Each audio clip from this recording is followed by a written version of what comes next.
Bienvenue dans La Causerie, le média qui fait causer. Chaque semaine, des interviews pour mieux comprendre la France dans laquelle on vit. Ici, pas de tabou, on se dit tout, le ton est direct mais chaleureux, on discute, on refait le monde. Bienvenue dans La Causerie, la chaîne YouTube qui fait causer.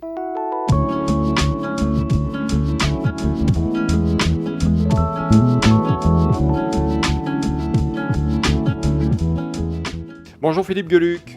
Bonjour Christophe. Bienvenue dans La Causerie, on est très heureux de vous accueillir pour ce nouvel album. Le chat est parmi nous, voilà, il est là. 23e album. 23e album. Je ne sais pas comment vous faites, parce que moi je sais pas, je me serais peut-être dit, je vais plus arriver à le dessiner, et vous continuez.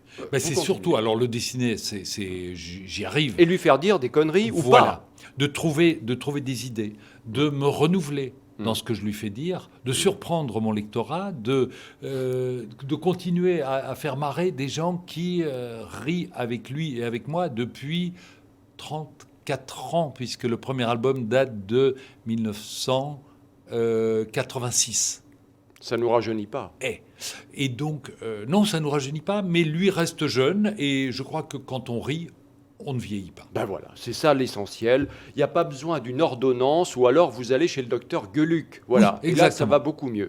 Alors justement, mon cher Philippe Gueluc, il y a cet album évidemment, et puis il y a l'actualité. Et vous vous inspirez quand même assez souvent finalement de l'actualité. C'est-à-dire que le chat, vous lui faites dire des choses très souvent qui sont liées à l'actualité quand même.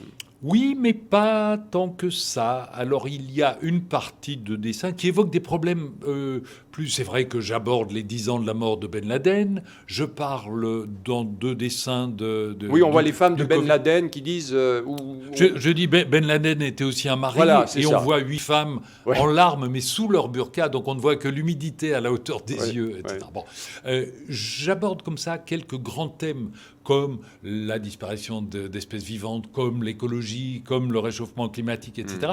Mais je ne suis pas un dessinateur d'actualité. Je ne suis pas un dessinateur de presse au sens politique, où l'entendent certains, et j'ai des confrères qui le font admirablement, notamment dans Ciné Mensuel. Tous les grands dessinateurs de presse abordent les thèmes d'aujourd'hui. D'ailleurs, j'ai fait la couve de Ciné Mensuel qui sort le mercredi 3... C'est le mercredi 3 décembre ? C'est ça. Oui, voilà, c'est celui qui est en kiosque jusqu'à début janvier.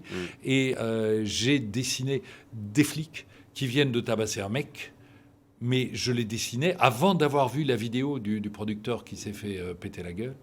Et les flics, ils sont caparaçonnés, ils ont des matraques, ils ont des casques, etc. Mais ils portent des barbes de Père Noël pour le côté fun. Et on prend une photo et le titre c'est Liberté, égalité, fraternité. Et le mec à qui on a cassé des dents et la gueule dit « Et surtout, bonne santé ». Et on voit aussi dans l'album quelque chose d'intéressant. Le chat, à un moment, qui a une petite affiche, me semble-t-il, où il est marqué « Le passage à tabac tue ». Exactement, c'était prémonitoire, parce que on sait que c'est insoutenable qu'il soit perpétré par la police ou par des maris violents. Celui-là, je l'avais fait à la suite voilà, j'étais préoccupé par les féminicides, je le suis toujours. J'ai beaucoup milité pendant le confinement contre cet acte odieux, en disant pendant le confinement, ça va prendre des proportions ignobles, ce qui a été le cas.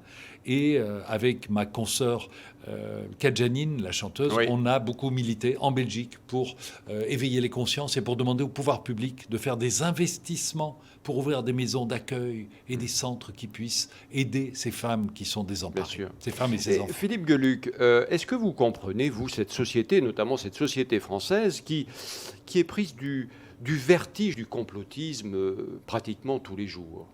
Est-ce que vous comprenez ça? Je suis pas très complotiste dans l'âme. J'aime pas qu'on se foute de ma gueule non plus. J'aime pas qu'on me raconte des bobards. Et il faut bien l'avouer qu'à travers l'histoire, ça a souvent été le cas de la part des dirigeants. Mais je ne suis pas non plus à mettre en doute chaque parole, à dire « Ah, mais s'ils disent ça, c'est pour soigner les intérêts de machin ». Non, parce que je pense que nous sommes dans un pays, heureusement, où les journalistes font leur travail consciencieusement. Certains sont sûrement des têtes de l'art, mais en grande majorité, la presse fait son travail. Et donc, je n'aime pas cette idée de ne pas faire confiance quoi qu'il arrive. Je pense qu'on a la chance de vivre dans une démocratie, qu'on doit chérir ce système politique parce que c'est le meilleur jusqu'à présent, que nous devons faire confiance aux gens que nous avons élus.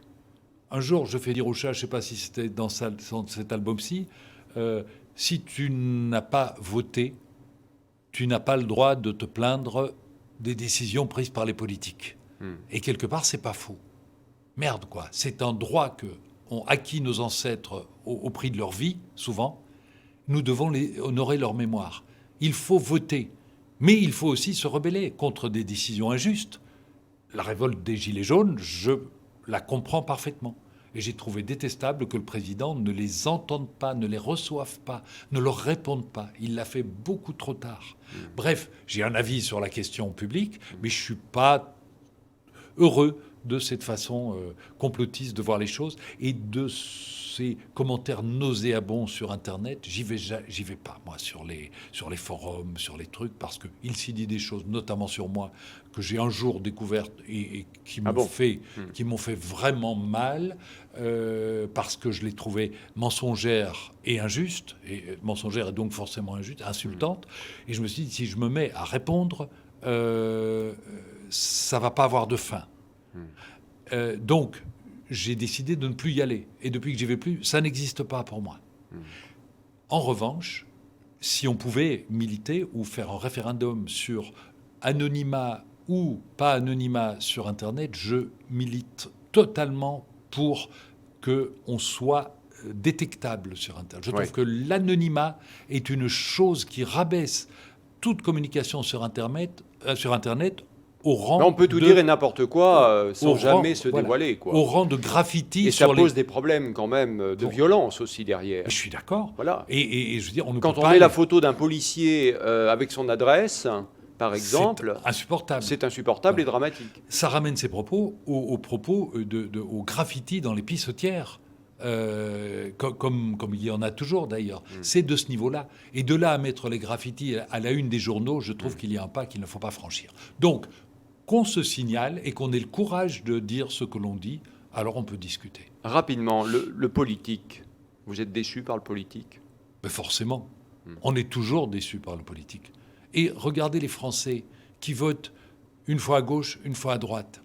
Quand ils votent à droite et qu'un président est élu avec 51% de voix, 3 jours après, c'est le peuple de gauche qui descend dans la rue pour dire « on n'est pas d'accord, on n'est pas d'accord ». Attendez, mais c'est la démocratie, ça, c'est la majorité qui l'emporte.